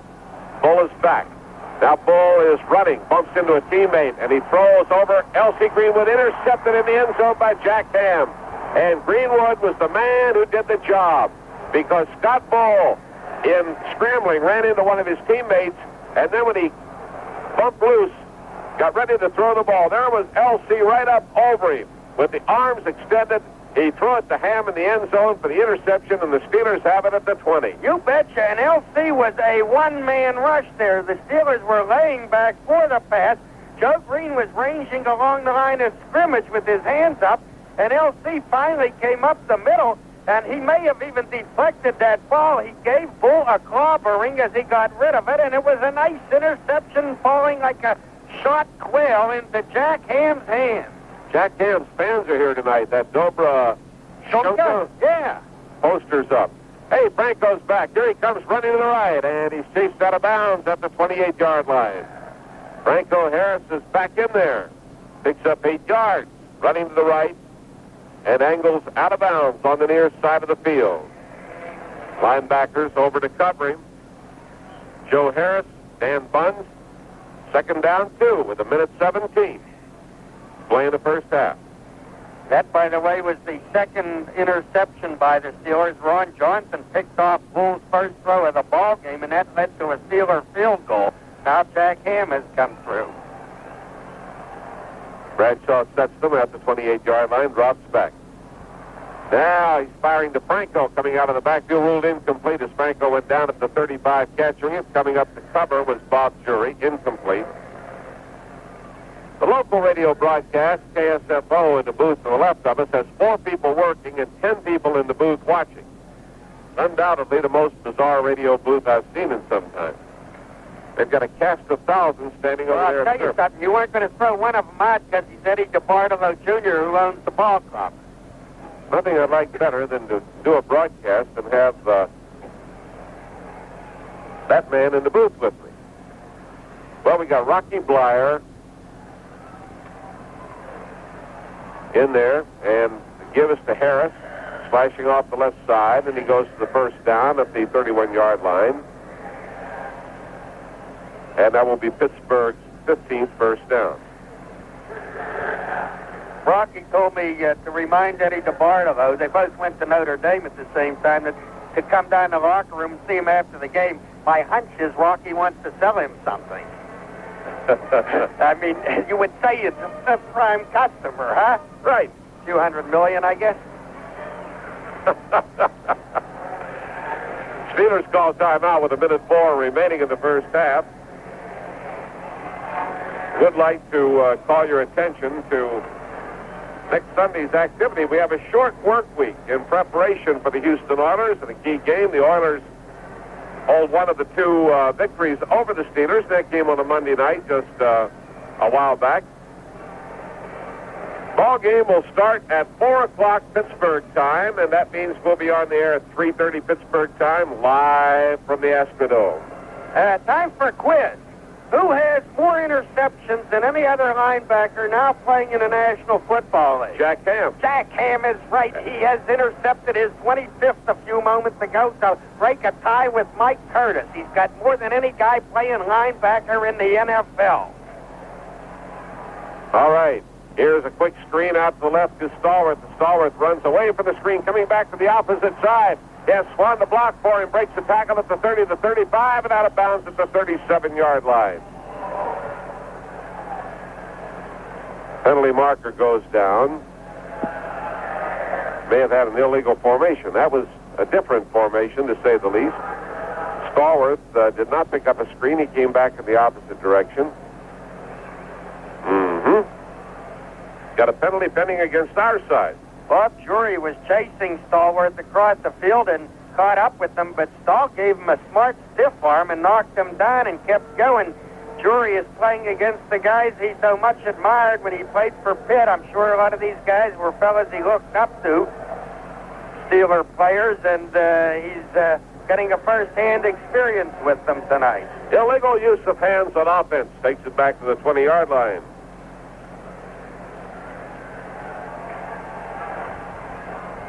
Stallworth to the left and Swan to the right. And this time we've got man in the slot to the left side. Sidney Thornton. Give to Franco. He's trying to get outside the left. He's trapped. Now he's going to run back to the right. And he's trapped again. Now running up the sideline and belted out on the far side at the 28-yard line. He landed right on that right shoulder, and he is down. And they're helping him up by the Steeler coaches along the sideline. He hit hard, and this is Kansas Stone Park, as O.J. calls it. That's the shoulder they were working on before. He's up on his feet, apparently okay. Well, I'll tell you, he went a lot of directions on that play, did he not? He sure did. Mosier and Thornton are both in there now, and second down, 12 and a half. Clock is stopped at 40 seconds. 17-0 in favor of Pittsburgh. Wide set in the backfield. Bradshaw giving the ball to Thornton. And Thornton gets over the 30 to the 31. He had Sam Davis pulling and blocking. They closed in on him. And right down at the bottom of the play, San Francisco 49ers had Archie Reese, who refused to be taken out of that. And they also have a player shaken up. That's going to be Cedric Hardman. So Hardman in need of attention, and we got a timeout call. And we've got Franco in with 60 yards on 12 carries. He needs just 9 more yards to become the 6th greatest rusher in National Football League history. With 9 more yards, he will pass Larry Zonka, who of course is still active and can keep tacking on yardage of his own, but is unlikely to keep pace with Franco. Zonka having a little rust on him, and the New York Giants not having quite the attack that the Steelers do. But there's Franco averaging 5 yards a carry. Rocky Blyer in with 29 yards on only 5 carries. That's better than 5 yards a carry, almost 6. So the Steelers have done both things so far in this ball game. They have thrown the football, taking advantage of San Francisco's pitiable secondary, and at the same time squeezed the oil into the running game that they are so intent upon getting into high gear for the Houston Oilers next week. They went back to fundamentals this past week in practice, and it sounds like a cliche, but usually when Chaz Noll has declared we shall go back to fundamentals, it has worked. Willie McRae comes in at defensive end. Ed Gallagher comes out. Mark Nichols becomes an extra linebacker. They'll go into a 33 defense. Set up 3 down linemen, 4 linebackers, pulling 1 up in between the end and the nose guard to the left side. Bradshaw on third, about 8.5, gives the ball to Thornton, running to the left. Good power, gets a block, cuts up over the 40, and is brought down at the 42. Steve Corson pulling and blocking on the play to carry to the far side. And Bob Jury up to make the tackle. The Steelers have picked up a first down, and the clock is running out. And prior to the Corson block, there was a nice one by Rick Mosier, but that should do it, should it not? That will do it. In the city beside the bay, we're at the end of the first half with the score. Pittsburgh 17, San Francisco nothing. Myron Cope will comment on the first half in a minute. Halftime at Candlestick Park, the Steelers leading the San Francisco 49ers 17-0 after showing a good ground game plus a strong passing attack in the first half. And we'll be back after this pause on the Steelers Football Network. So in the first half, we saw Franco getting underway and getting a nice start toward a 100-yard football game, provided that right shoulder that he injured in the second quarter and then seemed to re-injure in the closing seconds does not prevent him from staying in this football game. You can well imagine that Chuck Noll might want to take no chances with the 17-0 lead, no more chances with Franco's shoulder, and say the heck with the 100-yard game and just get him out of there and give Sidney Thornton some experience in this football game. The Steelers, again, by winning tonight, will have assured themselves of a place in the playoffs. They will have assured themselves of at least a wild card berth. And I think that situation bears retelling because it was a little difficult to understand, and we gave it to you just before the start of this game. So let's give it to you again. What brought this about, and none of us had really thought much about the Steelers being in this situation, but who expected Miami, Oakland, and Denver to lose their latest ball games? That's what they did. So each of those teams in the American Conference now have only 5 losses. And because Denver is playing Oakland this week, one of them's got to be a loser, or unless there's a tie, of course, in overtime. Even that wouldn't matter in this situation. Anyhow, the loser will then have 6 losses, which means that the loser could not be the wild card team. There would then be 1 wild card team from the Eastern Division of the AFC and 1 from the Central. And the worst the Steelers can do is lose 5 games this season, and the way they're going tonight, that is not going to happen.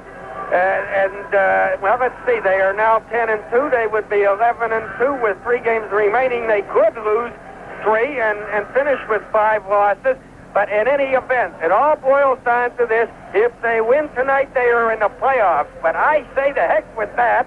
You've got to keep in mind that home field advantage and beat out New England by staying 1 game ahead of New England, which is where they will rest if they come through here with a win tonight. All right, Bob Koppler is standing by with all the scores from around the league on the halftime scoreboard in just a minute.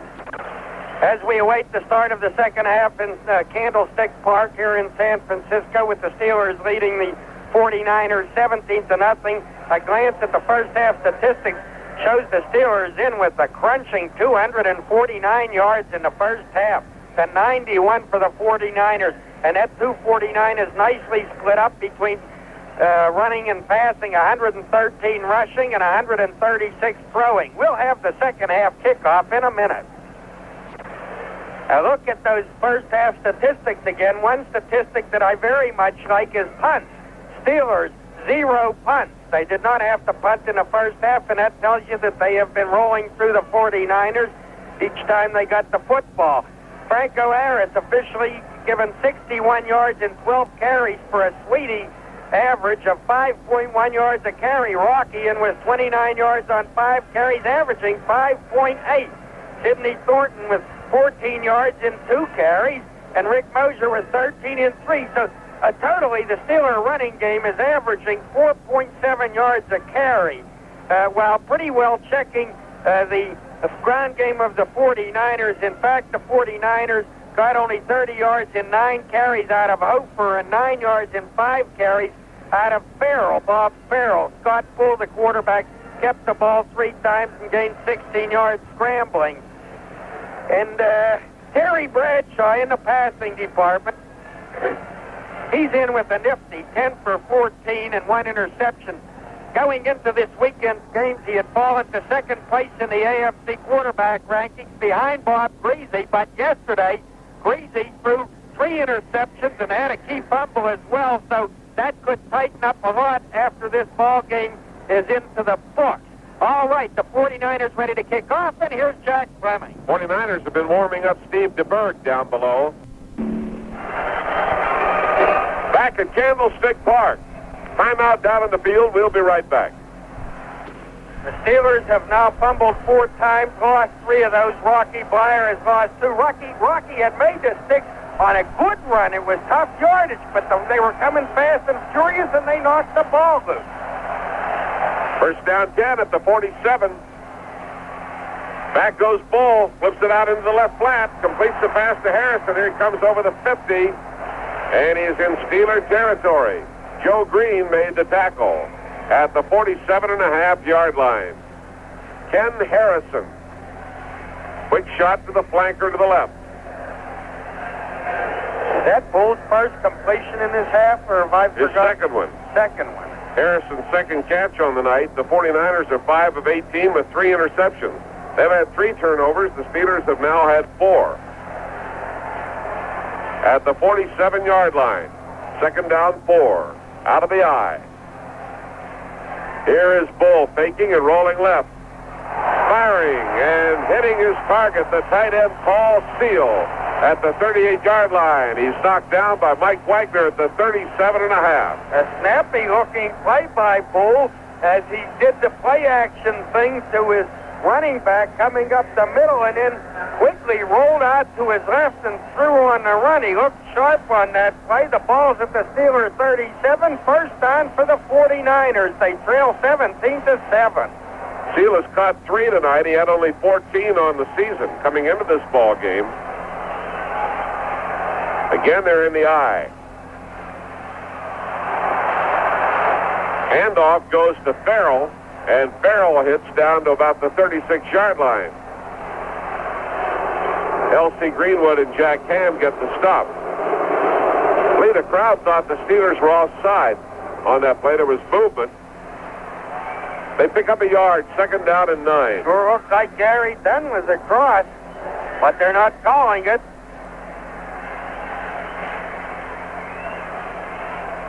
Mark it at the 36-yard line. The 49ers moving right to left.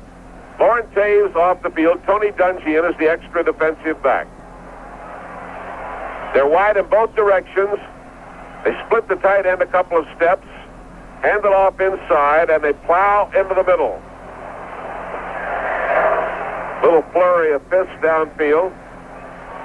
Farrell got short yardage with Joe Green stopping him at the 34. It's going to be third down and 6.5. Winston coming back on, and Taves coming back, and Dungy going off, and Dunn off, a 3-man rush now. Ron Johnson a little hot down there, but the Steelers tell him, take it easy, Ron, take it easy. So it's 3rd and 6. Harrison to the left, Solomon to the right. Bull looking for Solomon. Throwing to him. Intercepted by Ham at the 25, up over the 30, and Ham goes down at the 31. Ham with his second interception of the night.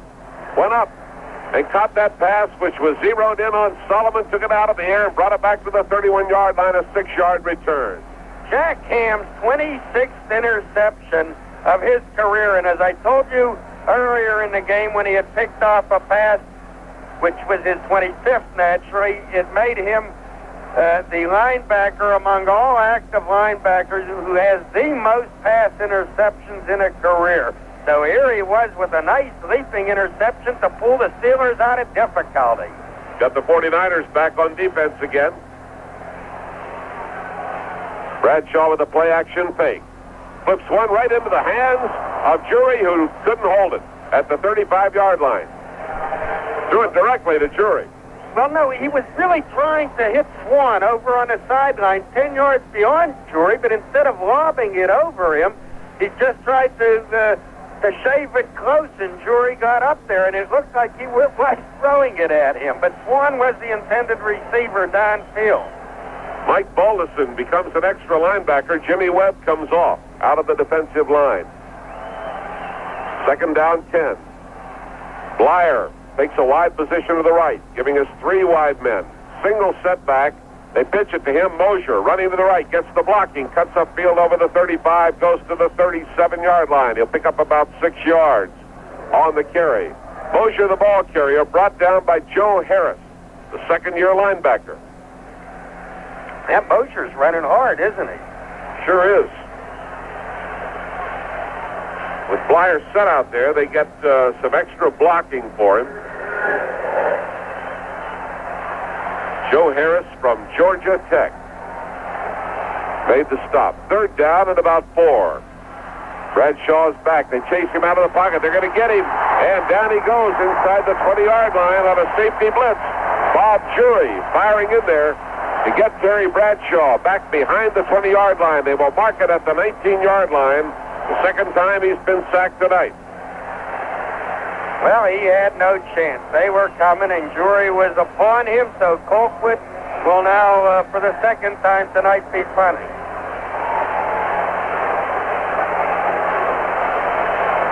Colquitt standing back at his own 7. Jack Steptoe is the deep man for San Francisco. Colquitt has time, and he gets a lot of foot into it. To the far side, kicks it away from him, and sends it out of bounds at the 36-yard line. A 44-yard punt with no return. Steelers football continues after this timeout. Well, I told you that a little while ago that Colquitt almost always is under orders to try to angle that ball, at least somewhat. He doesn't always succeed, but that time he succeeded beautifully, kicking a 45-yard punt that went out of bounds, no return. Scott Bull, the quarterback for the 49ers. Bull rolling to the right, throwing on the move, and it is incomplete. Bob Farrell.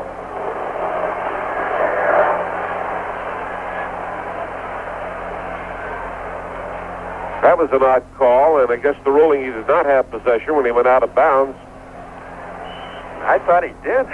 Looked like he did, but I don't know. He didn't. Ham covering on the play. Must have been juggling the football. Maybe that's what the linesman thought when he rolled on the play. 49ers have thrown 21, completed 6, and had 4 intercepted. Now they move it back into the close slot on the left side. Bull.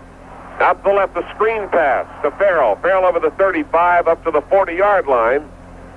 Lost the football, toppled out of bounds. Lauren Taves made the tackle. So the screen picks up short yardage. Third down, 6.5 yards to go. 22 passes thrown, 7 completed. Farrell getting his first reception of the night. 9:11 to play. 17-7 Pittsburgh. Lauren Taves out of the ball game. Tony Dungy in as the 5th defensive back. Third down, 6.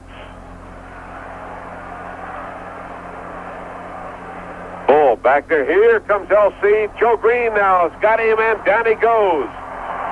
LC coming in wide, and then Green penetrating straight in at him and got him back at the 28-yard line for the second sack of the night for the Steelers. And that will help. Yes, LC looping around Joe Green and chasing Bull out of that pocket, chasing him actually into Joe's hands. Joe, of course, also was coming. So that's a nice sack. And the 49ers will have to punt. Connell standing back at his own 14-yard line. Snap to Mike Connell. Gets away an end over end, wobbly kick. Smitty takes it at the 35, the 40, the 45, angles right. Almost got loose, but he slammed down at the 49-yard line as he was caught and brought down by Bruce Elia. 37-yard punt. Return to the 49-yard line. We'll be right back. Joe Green sacking of quarterback Scott Bull on that last series of San Francisco Dons gives the Steelers 33 sacks for the season, and that is one more than they had all last season. And an interesting thing is that 15 of those 33 sacks have been by linebackers and defensive backs, so the Steelers have been putting more variation into their sacking. Bradshaw calling the signals for the Steelers. Handing it off to Thornton, and Thornton plowing straight ahead down to the 48-yard line. Willie McCray at the bottom of the play for the 49ers. Rookie from Troy State. Gain of about 3 yards. Second down, 7. The Steeler offensive line blocked well for Sidney, but he tiptoed in there. He didn't hit in there. Who do you think he is, Franco? They've gone to a 33 defense now.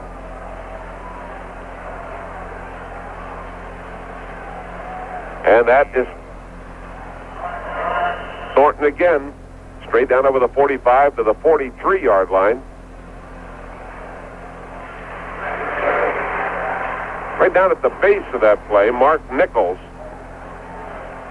Now he comes off the field and they bring back Ed Gallagher, regular defensive lineman.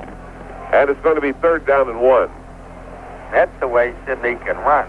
Swan and Stallworth out. We have Kolb, Davis, Webster. Corson's been playing for Mullins, who has an injury, and Penny.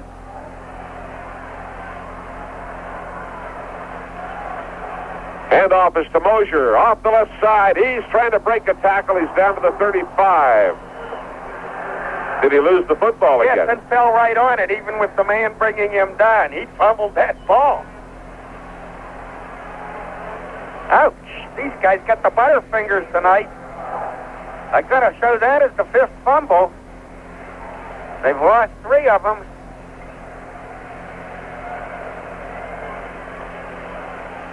Yeah, Mosier lost it and then fell right on it, fortunately.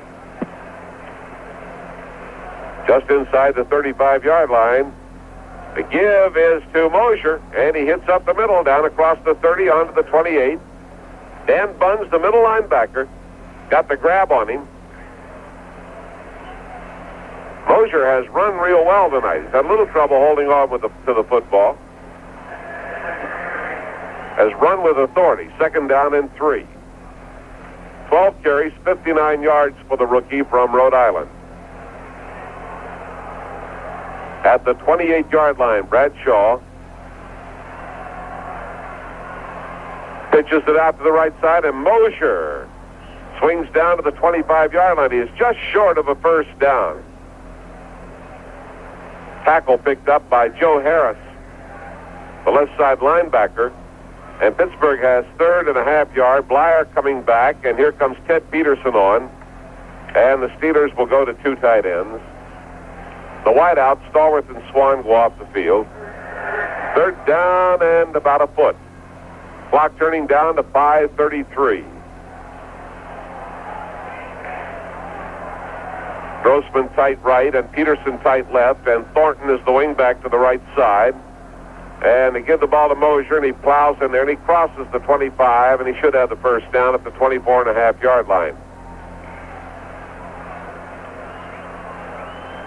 May require a measurement as the ball is uncovered. 49ers bunched up to stop Rick Mosier. They still have not revealed exactly where they're locating the football, and the sticks are already out there. Oh, they put it all the way back. It's not going to make it. They've got it all the way back to the 25-yard line. No way. It's going to be 4th down and about the length of the football to go. He appeared to have it for sure.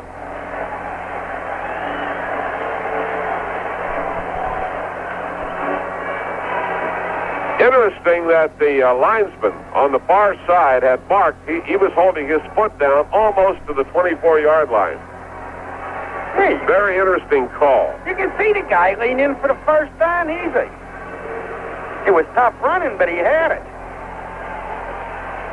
Now they bunch their defense. Again, we've got the two tight ends, Grossman and Peterson.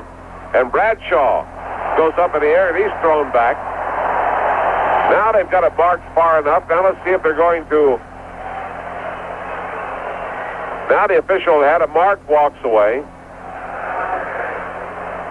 They set the ball down at the 24.5. This may be it. They were ready for that one.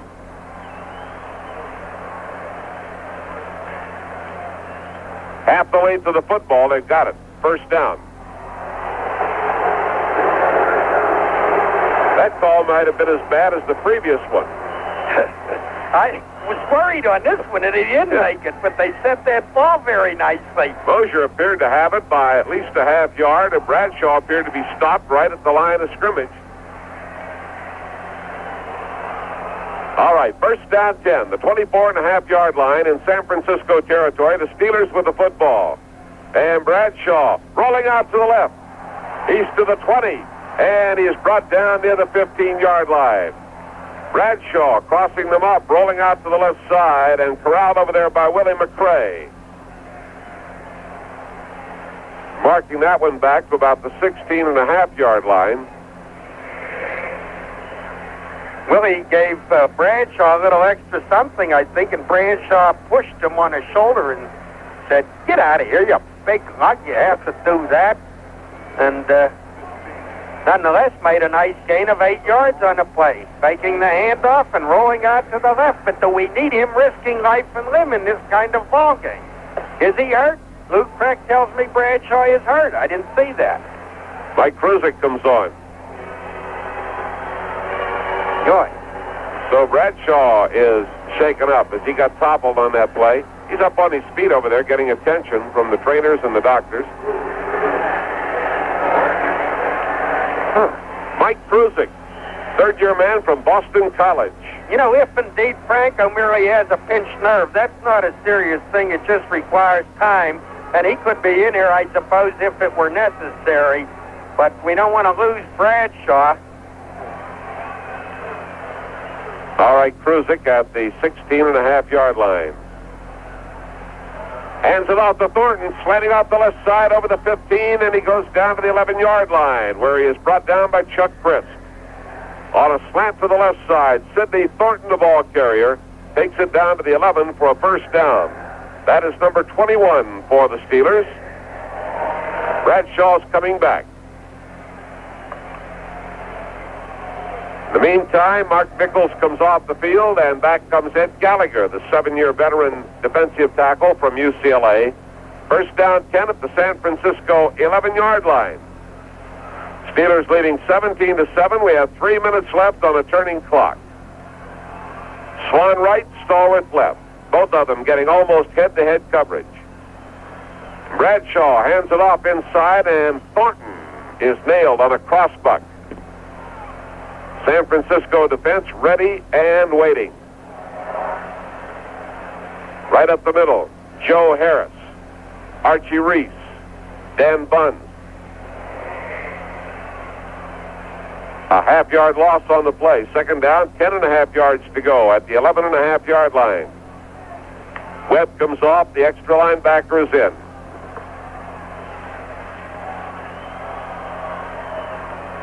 Steelers on the second down play. Bradshaw is back, looking, throwing, and there's his man, Stallworth, putting the move on the cornerback, Eddie Lewis, on the far side of the end zone to take the pass, going down and over to the sideline in the end zone, and Johnny Stallworth makes the catch for the touchdown. That is Stall's second reception of the night. And Stallworth gets the TD on the pass from Terry Bradshaw. Play covering 11 yards. They went 51 yards in 11 plays. Roy Girella will attempt the point after. Greg Kolk with the holder at the 10-yard line. The snap, the ball is down. Jarrella kicks it. Wobbly, but good. And the score is 24-7 in favor of the Pittsburgh Steelers, and the clock shows 2:10 to play.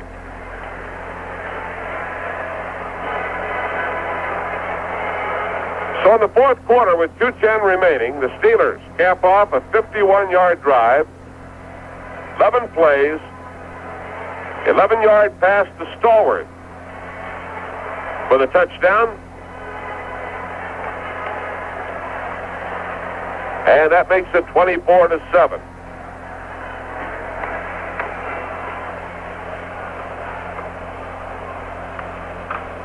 Roy Jarrella preparing to tee up the football at the 35 to kick off to San Francisco, going deep with Paul Hofer.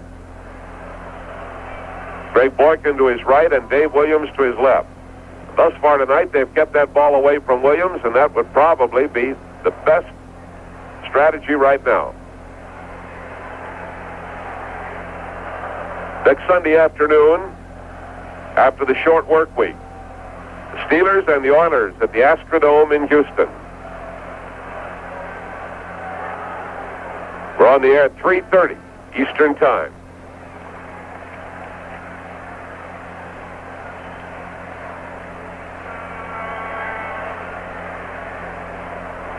Jarrella has it ready to go.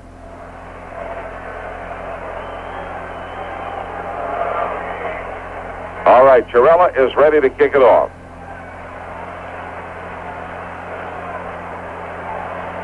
And he kicks it high. Coming down to Hofer at the 5, out over the 10, the 15, the 20, the 25, and he goes down at the 28-yard line. Hofer on the return from the 5 to the 28, and Anderson gets the tackle. Larry Anderson makes the stop. They mark it at the 27.5-yard line. The 2-minute warning in the ball game. That brings us the automatic timeout down on the field with the Steelers leading 24-7. And Steelers football continues after this timeout. The made defensive changes. Fred Anderson, the rookie from Prairie View. Gary Dunn, second-year man from Miami. Tom Beasley, first-year man from Virginia Tech. And Dwight White, the veteran, in the defensive line. Robin Cole is in as a linebacker on the right side. Lambert in the middle and Ham on the left side. First down 10. Scott Bull drops back. Digs in. Flips it to his swing man coming out of the backfield on the left side of the 25, the 30, and up to the 35-yard line. And the receiver was Bob Farrell. And Farrell moves the ball to the 35-yard line with Jack Lambert making the tackle. 23 passes, 8 completed, and Farrell getting his second catch. Bull is back again. Bull going down fairly deep, almost intercepted by Ron Johnson at the Pittsburgh 47-yard line. As he missed his target, Freddie Solomon, over at the far side of the field, and Johnson had the interception but did not hold it. 24 passes tried, 8 completed, 4 intercepted. Another fine night for the Pittsburgh defense. The only touchdown came after a fumble at the 5. The defense stopped them at the 5 on the first play, stopped them at the 3 on the second, stopped them at the 2, and then they managed to get Hofer in. Just barely. Third down 2. Scott Bull handing it off to Davey Williams, running to the right, makes his cut up over the 40 and goes to the 42-yard line for the first down. Dave Williams, the second-year running back from Colorado. The ball carrier on a sweep right with Donnie Shell making the stop. 1:14. And Bull is back again. Bull throwing to the sideline, and the pass taken over there by Bob Farrell.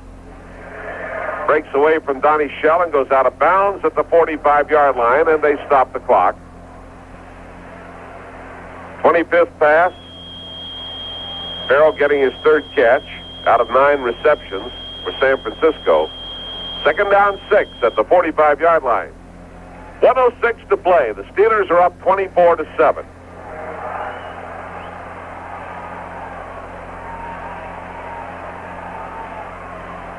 Back to the line of scrimmage. Paul Seal is the tight end. Wide receivers both ways. Harrison to the left, Solomon to the right, and Bull Back to try it again. They're after him. They got him, and he's in trouble. Gary Dunn gets the sack. Tom Beasley was in there shoulder to shoulder, but Dunn made the play. That is the third sack of the San Francisco quarterback. Takes the ball back to the 34-yard line. So San Francisco looks at 3rd down and 17. With 1:01 to play in the ball game, and Bull lines them up as the clock starts to turn again. And Scott Bull is back, flipping downfield to the 50-yard line, caught by Solomon at the 50, knocked down at the Pittsburgh 47.5-yard line. Donnie Shell over there, Johnson over. All of them get up rather slowly, but they're okay. So it is a 1st down, and San Francisco calls timeout. That is the 12th first down for the 49ers. Believe it or not, that is Solomon's first catch. They've tried him several times tonight.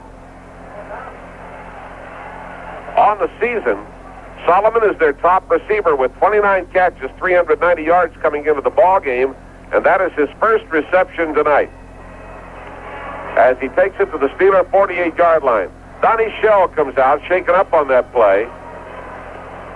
And Tony Dungy comes on. Shell's okay, has his helmet off, walking around. So the Steelers have a 24-7 lead over the 49ers with 43 seconds remaining to play in the ball game. San Francisco has the football with 2 timeouts remaining at the Steeler 48-yard line. And Scott Bull has thrown 26 passes, completed 10 with 4 interceptions. Coming into the ball game, Bull had thrown 42 times, completing 19. It had 3 interceptions. So his interception total goes up to 7. And he now has thrown 68 passes and completed 29 of them on the season. Terry Bradshaw has given up 1 interception tonight to break out of that slump that had seen him have 9 over the first 10 games. Then in the last 2 games, he had given up 7. Tonight, just 1. Scott Bull going to be caught again by Gary Dunn. Dunn overwhelmed him at the 41-yard line, driving through for the 4th sack of the night. Let's pause for station identification. You're listening to Steeler Football 78 on WVAM-FM, Altoona, Country FM 100. Marking at the 43, they're ready to go. Bull is back there, and he throws downfield off the fingertips of his tight end, Paul Seal, at the Pittsburgh 42-yard line with Mike Wagner over to cover. Pass is incomplete. 30 seconds remaining. 49ers play at New Orleans this Sunday. They have Tampa Bay here a week later, and then finish out at Detroit. Steelers go to Houston, have Baltimore in Pittsburgh, and the final game of the season on the road at Denver.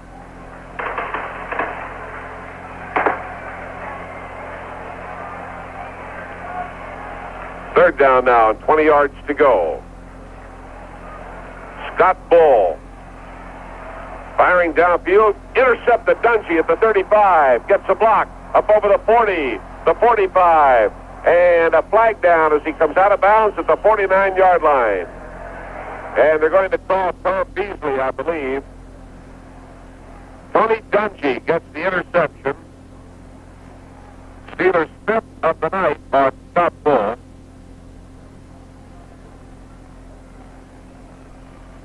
And they're marking off 15 yards for a clip.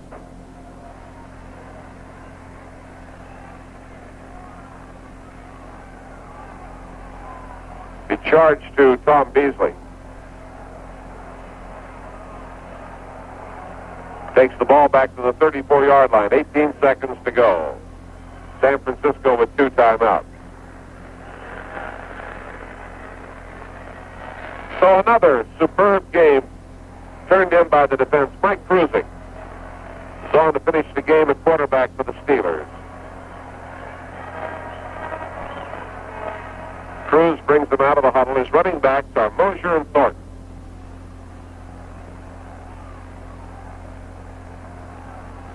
Splits them in the backfield.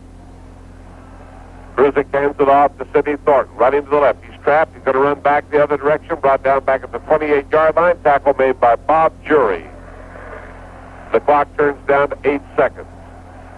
And I think San Francisco will let it run out because Pittsburgh has the ball, and there's not too much point in fighting the clock with timeout. It's all over here at Candlestick Park in San Francisco. That's the end of the ball game. The final score, Pittsburgh 24, the 49ers 7.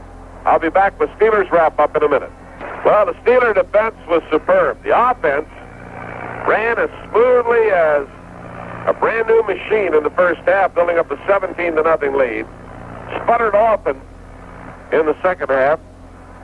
Had a total of 4 turnovers on the night, but then got going in the final period to rack up the absolute clinching touchdown in the 24-7 victory. 22 first downs to 12 for the 49ers. Terry Bradshaw sacked twice through 20 passes, completed 13, 8 of them to Lynn Swann, 2 touchdown passes to Swann, 1 TD pass to Stallworth, had 1 interception. Scott Bull threw 28 while being sacked 4 times. 10 of them completed, 5 intercepted by Ron Johnson, by Jack Ham twice, by Donnie Shell, and by Tony Dungy. In the first quarter, the Steelers, after a Johnson interception at the San Francisco 47, drove to the 11. A penalty and a sack took them back to the 25. Girella kicked the 42-yard field goal. It was 3-0. Wershing then missed the 31-yard field goal for San Francisco. After that miss, the Steelers drove 80 yards in 10 plays, 6 passes in it, 3 to Swann, 1 to Franco, 1 to Stallworth, 1 to Grossman. They scored on a 23-yard touchdown pass to Swann. The point added 10-0. In the second period, with 4:41 to go, they drove 66 yards in 10 plays. Swann had a 10-yard reception, and they scored on a 25-yard pass to Swann, 17-0. In the third quarter, Blyer fumbled at the 5. It took them 3 plays. The first one, no gain. Second one to the 3. The third one to the 2. And then Hoper barely got into the end zone over the left side. It was 17-7. In the fourth quarter, Pittsburgh drove 51 yards, 11 plays, scoring on the 11-yard pass to Stallworth, far side of the end zone. Went over and out, caught it. Roy Girella added the point. It was 24-7. Individual running figures tonight. Blyer, 11 carries, 54 yards. Thornton, 6 carries, 28 yards. Franco, 12 carries, 61 yards before they decided to pull him out in lieu of that pinched nerve in his shoulder. And Rick Moser, the rookie, 14 carries, 62 yards. Steelers had 5 fumbles, lost 3. Steelers penalized 102 yards on a total of 13 calls. San Francisco had 1 call against it for 5 yards. And the 49ers had no fumbles whatsoever in the ball game. Steelers are now assured of a playoff berth. Their record now moves to 11-2. San Francisco drops off to 1-12. And Pittsburgh goes into the short work week before the game at Houston next Sunday against the Oilers. The Oilers remain 2 games behind the Steelers in the AFC Central. We'll be on the air at 3:30 with that broadcast live from the Astrodome. Luke Kreck working in the booth. Our producer, Tom Leslie. Our director, Tom Leslie. And on a fine night in San Francisco, a perfect night for football, the Steelers defeat the 49ers by a final count of 24-7. I'm Jack Flemming at Candlestick Park. Bob Koppler is next with Pro Football Report on the Steelers Football Network.